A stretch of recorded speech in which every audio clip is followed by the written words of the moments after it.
여러분 있잖아요.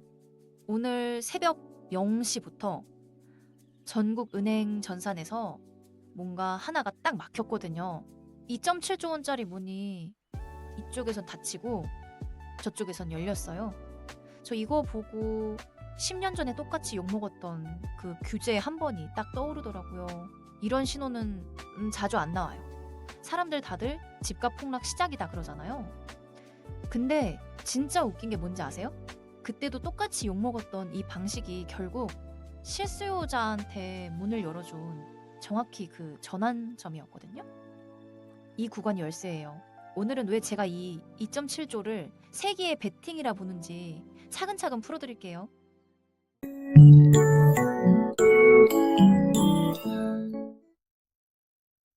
여러분, 오늘 아침 뉴스에서 만기 연장 금지 딱 세 단어 보고 무슨 생각 드셨어요? 저는 이 세 단어 안에 지난 10년 동안 우리 부동산 시장에서 가장 끈질기게 막혀있던 수문 하나가 드디어 열리는 소리가 들렸거든요.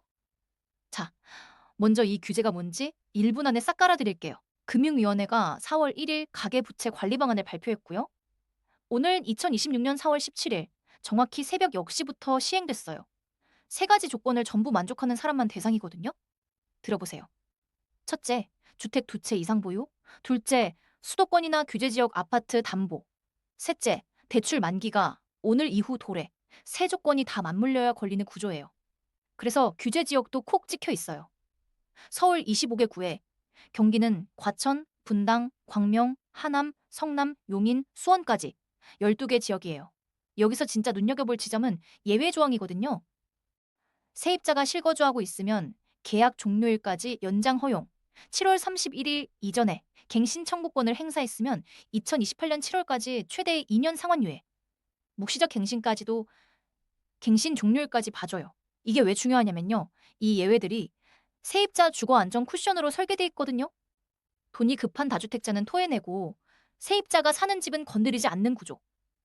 10년 전 규제는 이 구분이 없었어요. 그래서 무주택자까지 같이 묶여서 욕먹었던 거고요. 그리고 불인정 케이스도 확실해요. 집이 안 팔려서 시간이 필요해요. 이거 안 돼요. 자행 대환. 그러니까 같은 은행 안에서 다시 대출 갈아타기. 이것도 금지. 증여로 명의만 돌리는 것도 안 됩니다. 금융위원장 이억원 씨가 뭐라고 했냐면요. 금융위 부동산 시장과 과감히 절연해야 할 시점이라고 했어요. 이 문장. 저는 10년 만에 다시 나온 무게 있는 선언이라고 봐요. 이건 드문 조합이에요. 예외는 정교하게, 본질은 단호하게. 이 구간이 열쇠예요. 10명 중에 다주택자가 몇 명인지 아세요? 생각보다 많지 않거든요. 근데 이 소수가 들고 있던 대출이 지금 시장에 어떻게 풀려 나오는지 이거 숫자로 보시면요. 왜 제가 이걸 정상화라고 부르는지 감이 확 오실 거예요. 금융위 공식 수치부터 깔게요. 전 금융권 적용 대상 총액이 4.1조 원에 1.7만 가구입니다. 근데 그중에서 연내에 만기가 도래하는 분, 그러니까 이번 규제에 당장 걸리는 몫이 2.7조 원, 1.2만 가구예요. 이 안에서 규제 지역에 집중된 게 7,500 가구고요. 여러분, 이 1.2만이라는 숫자 크게 보이시죠? 근데 수도권 아파트 시장 전체에서 보면 어떻게 될까요? 서울 전체 주택 수는 300만 호가 넘어요. 거기서 1.2만만 콕 찍어서 풀어낸 거거든요. 이게 뭘 뜻하냐면 정책이 매물 잠김 해소라는 단 하나의 목표를 향해서 아주 정교하게 조준됐다는 거예요. 이런 설계는 자주 나오지 않습니다. 4.1조가 4.1만 가구가 아니라 1.7만 가구인 이유 생각해 보셨어요? 분할 상한 주담대는 아예 빠졌거든요. 만기 때 한 번에 갚는 일시 상환형만 대상이에요. 그러니까 이미 꾸준히 갚고 있던 사람은 건드리지 않고 만기마다 굴리기만 하던 구조적 다주택 포지션에 딱 집중한 거죠. 총량 관리 지표도 같이 보셔야 해요. 2026년 가계대출 총량 증가율 목표가 1.5%예요. 작년 실적이 1.7%였거든요. 그걸 0.2%포인트 조이는 거예요. 미세하게 보이죠? 근데 이 미세함이 누적되면 GDP 대비 가계부채 비율이 지금 90.3%에서 2030년까지 80%로 내려가는 경로가 그려지는 겁니다. 숫자를 이미지로 바꿔볼게요. 명품 매장에 이런 가방이 있다고 해봐요. 품질은 최상인데 가격표를 안 보여주고 팔지도 않아요. 그게 10년 동안 우리 수도권 아파트 시장이 다주택자 담보대출을 굴려온 방식이었거든요. 가격은 있지만 유통은 멈춰 있던 거예요. 지금 2.7조가 시장으로 풀려 나온다는 건 그 가격표를 드디어 보여주는 순간이에요. 이건 정말 드문 조합이죠. 여러분, 시장은 정책보다 항상 먼저 움직여요. 왜냐면요, 돈은 규제를 미리 냄새 맡거든요. 그래서 4월 1일 발표 나온 순간부터 오늘 0시까지 이 보름 동안 서울 아파트 시장에서 어떤 일이 벌어졌는지, 이게 제가 오늘 가장 눈여겨본 구간이에요. 같이 읽어볼게요. 서울 아파트 매물이요. 보름 전에 5.6만 건이었거든요. 오늘 기준으로 6만 건이에요. 보름 만에 7.5% 증가. 양도세 중과유예 종료 공식화됐던 1월 23일 기준으로 잡으면요. 5.6만에서 7.7만 건으로 누적 37.5%예요. 구별로 쪼개봅시다. 강동이 72.1%, 송파가 67.6, 동작이 62.9, 마포가 56.4%. 이게 뭘 뜻하는지 아세요? 다주택자가 먼저 움직였다는 거예요. 그러면서도 강남 3구는 하락세고 용산은 0.04% 재하락 전환이에요. 가장 꼭대기는 조용한데 그 아래 층위에서 매물이 돌기 시작한 거죠. 이 순서가 진짜 중요합니다. 이런 순서는 과열기엔 절대 안 나오거든요. 토지거래허가 신청 건수도 볼까요? 2월 1 평균 257건, 3월 389건, 4월 1일부터 14일까지는 484건, 3월 대비 88.3% 증가해요. 거래 심리가 완전히 얼어붙은 시장에서는 이런 숫자가 안 나옵니다. 물길은 이제 실수요자 쪽으로 흐르고 있어요. 경매 쪽은 어떻게 보시나요? 여기서 해석이 갈려요. 진짜 갈립니다. 수도권 경매 진행 건수가 310건, 전주 대비 22% 증가, 낙찰률은 38.1%, 낙찰 가율은 90.2%, 경매 늘고 낙찰률 떨어진다. 그러면 보통은 호가 붕괴 위주 이야기 나옵니다. 근데 저는 다르게 봐요. 이게 바로 금매 나오는데 경매 왜 해라는 말이 시장에서 나오는 이유거든요. 경매 말고 금매로 실수요자가 직접 받아주고 있다는 뜻이에요. 그래서 경매 숫자가 떨어지는 거지 매수 자체가 없어서가 아니에요. 이 구분이 열쇠예요. 한 번 더 정리할게요. 매물은 늘었어요. 거래의 심리는 올라왔어요. 가격은 눌렸어요. 상급지는 쉬고 변두리 구는 꿈틀거려요. 이 네 개가 동시에 일어나는 건 정말 드문 조합이에요. 이게 해빙이 시작되는 전형적인 초기 신호거든요.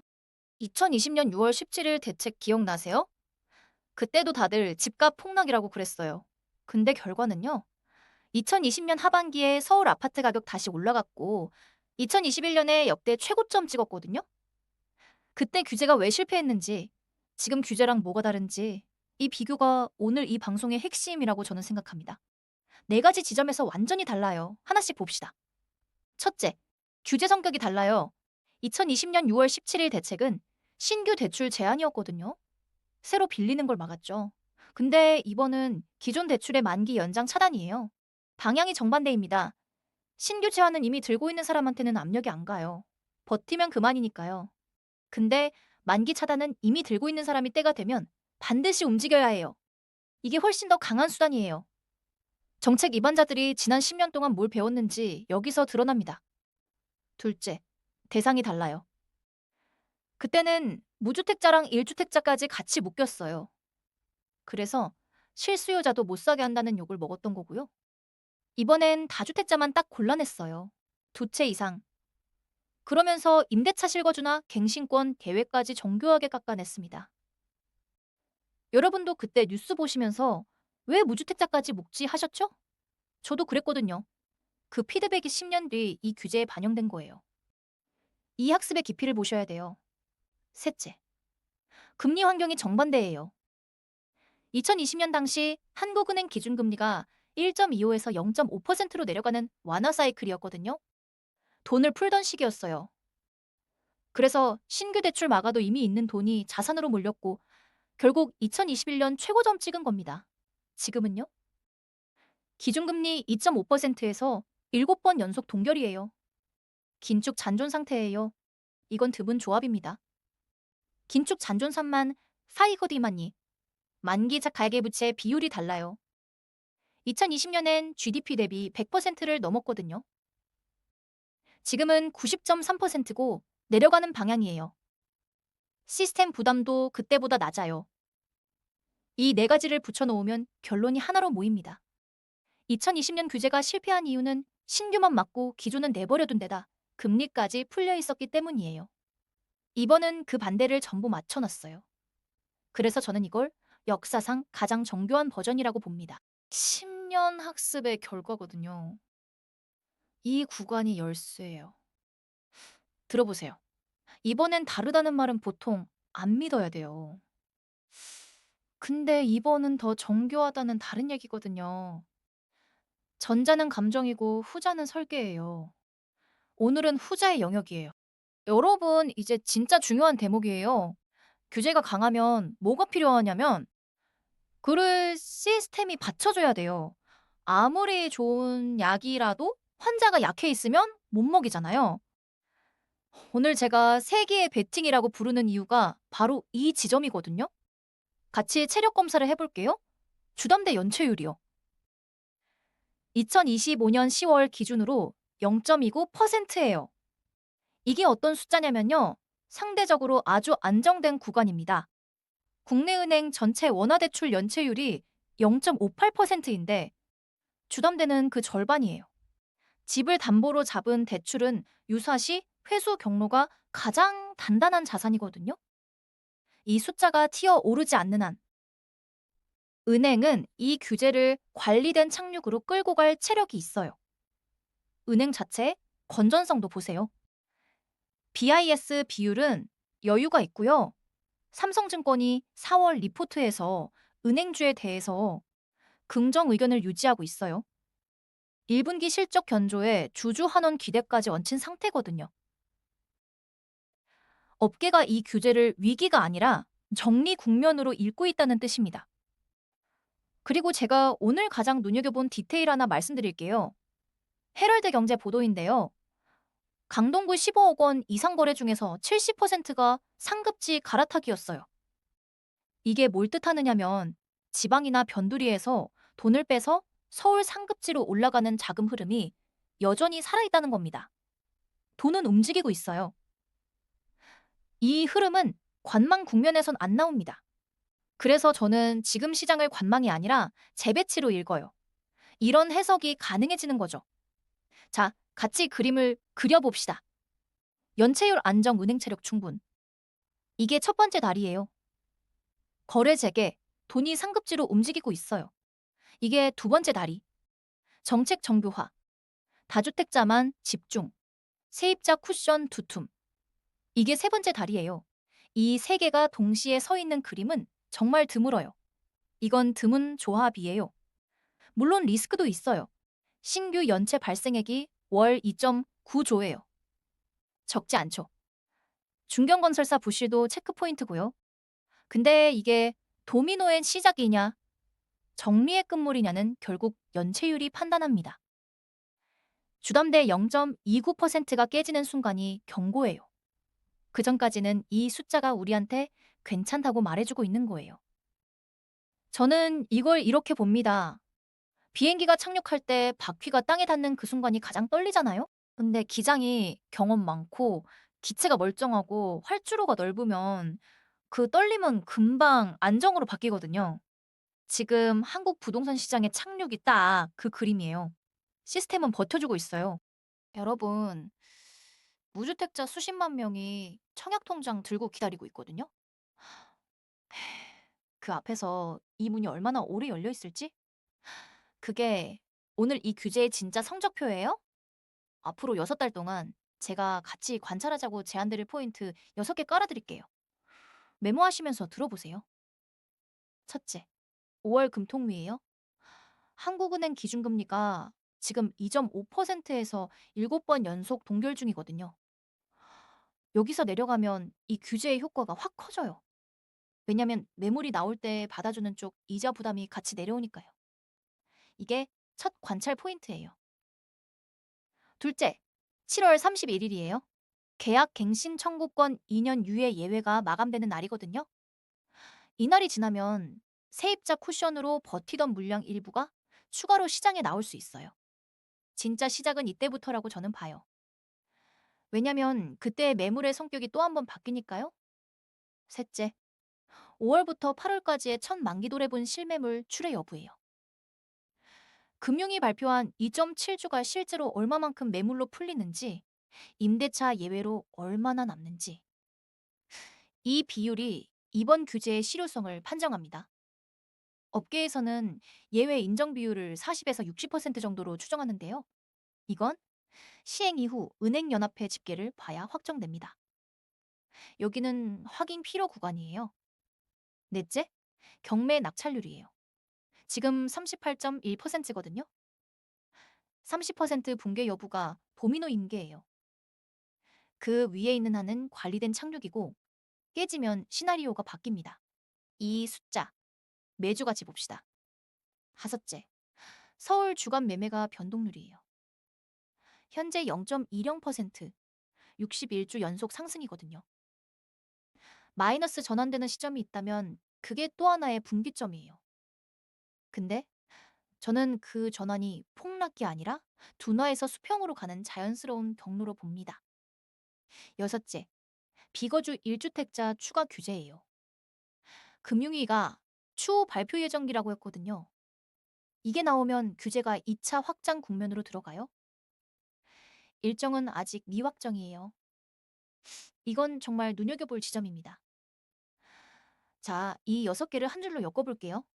5월 금리, 7월 갱신권, 첫 매물 출회, 경매 30%, 주간 변동률, 비거주 추가 규제. 이 6개가 동시에 같은 방향으로 꺾이면 재평가 가능성이 커지는 국면이에요. 반대로 흩어지면 관망 장기화로 이어지고요. 어느 쪽이든 여러분이 관찰자로 계시는 게 지금 제일 의미 있는 포지션이에요. 들어보세요. 열린 문이 실수요자한테 먼저 이어지는 이 구도는 역사적으로 자주 안 나와요. 문 앞에 서 있는 것만으로도 충분히 의미 있는 시점이에요. 이 구간이 열쇠예요. 여러분, 오늘 긴 얘기 세 줄로 묶어드릴게요. 하나, 오늘 0시 2.7조 원짜리 문이 열렸고 이건 10년 학습의 결과예요. 둘, 매물 증가, 상급지 갈아타기, 연체율 안정. 이 세 개가 동시에 서 있는 건 드문 조합이에요. 셋, 5월 금통 위, 7월 31일 갱신권, 경매 30%. 이 세 지점이 앞으로 6달의 열쇠예요. 문은 이미 열렸어요. 놓치지 마세요. 시장은 이걸 정상으로 본다. 저는 그렇게 해석합니다. 오늘도 빨간불 여기까지예요. 다음 영상에서 또 봐요.